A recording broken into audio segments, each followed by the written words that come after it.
Hello, gentle listener, and welcome to another bit of my musings and wonderments from what's on my mind. It is difficult these days to write or think of positive things in the face of overwhelming news from the USA and Washington, D.C. Apocalyptic scenarios capture headlines so often that at times I believe things are dire, and a sense of foreboding hovers over our global village.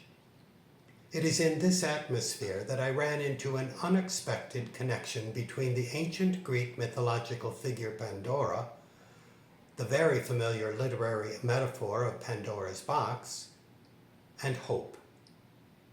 Most probably you are aware of and have even used Pandora's box as a figure of speech at some time in your life.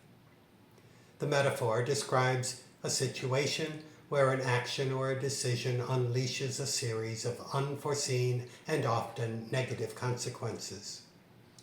Pandora's box is actually a jar in the earliest versions, but I will stick with the popular description. According to the story, Zeus anticipated Pandora's curiosity. "Don't ever open it," he said. But sure enough, it got the best of her and she opened the box, ending earthly paradise. From the box flew troubles and woes, sorrow, disease, vice, violence, greed, madness, old age, death, to plague humankind forever. In Eugene Kennedy's book, The Pain of Being Human, in one of his closing reflections, he makes a reference to Pandora's box or jar.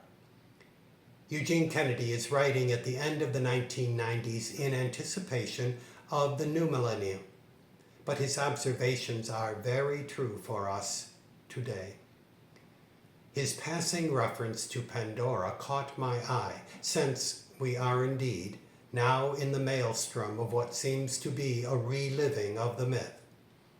From his point of view in the 1990s, Eugene Kennedy writes, "Those who feel that the year 2000 is the lid on a Pandora's box forget that the only good thing in that fabled container was hope. As troubles and woe and madness flew from Pandora's fabled jar, the only thing she managed to contain was hope. After all the other evils escaped, hope alone remained inside the jar, a lingering testament to the enduring human spirit's ability to find solace and purpose amidst suffering." His insights ring true for us again, 25 years later. Preoccupation with humans as tragic dupes of billionaire oligarchs forget the power of hope. Those who see only that Pandora let loose tragedy into the world risk a loss of faith and love and what we are like at our best, but also have lost hope as the key to endure the evils unleashed into our world, allowing us to transform despair into resilience, stagnation into progress, and fear into courage. I must admit that I, like so many others, had only thought of Pandora's box with all its terrible ills. Pandora and hope were an unlikely twist in the metaphor, and yet it is a part of the original story. And so began my search for more on Pandora. Some research uncovered tempting similarities between Pandora in Greek mythology and Eve in Jewish and Christian traditions. Pandora is the first woman created by the gods from clay.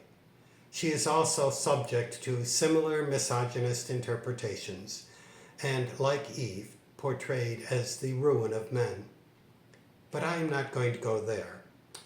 I have included a couple links to articles in the description notes to whet your appetites because they are good reads.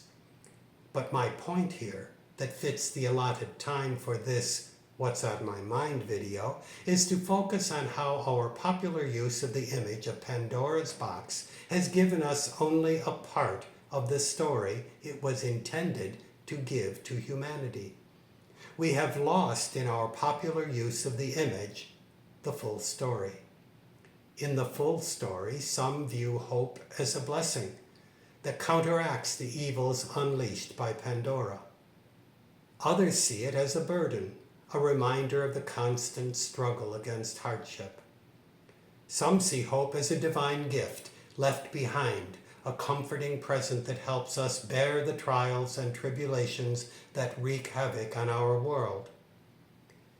Others argue that hope is a falsehood that prolongs human agony, an interpretation that paints hope as the ultimate evil. Was hope left in the box not as a blessing, but as a final curse, offering the illusion of comfort while keeping us in perpetual longing?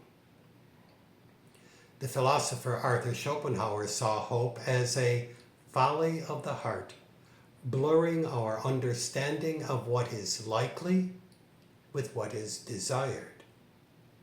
Are we living in the age of Pandora's box today, where hope both lifts us up and sets us up for disappointment and despair? In my life as priest and preacher and author, and now in these little reflections, I have often enjoyed the challenge to see the usual and familiar in new and different ways. So often it is enlightening to take a well-known story and challenge the usual use of the story, to expand beyond our common everyday understandings or misunderstandings, which often freely use the allusion but forget the context. Such misreadings are all around us if we look into our use of common, casual, and often careless everyday references. Here are just a few to start you thinking.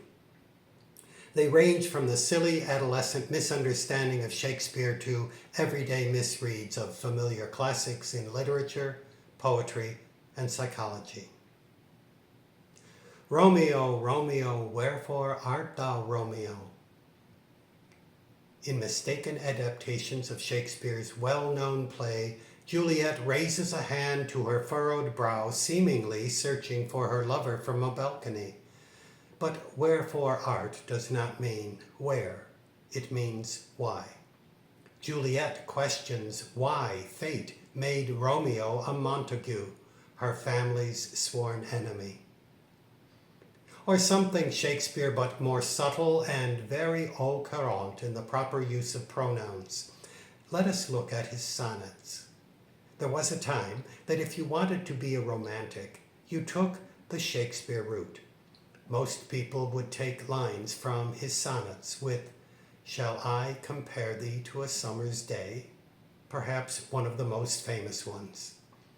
But it turns out that we have probably been interpreting the intended receiver of this line wrongly. In 1640, publisher John Benson released a highly inaccurate version of the bard's work. A big part of the inaccuracies was changing he into she. And so the subject of the poem and Shakespeare's first 126 sonnets is actually male. I took the road less traveled in Robert Frost's poem, The Road Not Taken. He tries to decide which of two paths he should take. He looks down one but chooses another just as fair and worn really about the same. If you read the entire poem in the last stanza, he will say with a sigh that his decision made all the difference. The road less traveled is often interpreted as a metaphor for choosing an unconventional path in life, leading to a unique and possibly rewarding experience. The poem is often misread as a simple endorsement of nonconformity. But Frost's poem is more complex, suggesting that all paths, worn really about the same, lead to different experiences and outcomes. It is about making a hard choice with no clear way to tell which is right, and in the future, deluding yourself that you chose a unique path. In a closer look at the full poem, we see that it is about the inability to experience every path in life, to be forced to make decisions and miss whatever those other choices may have offered. Oh, east is east, and west is west, and never the twain shall meet.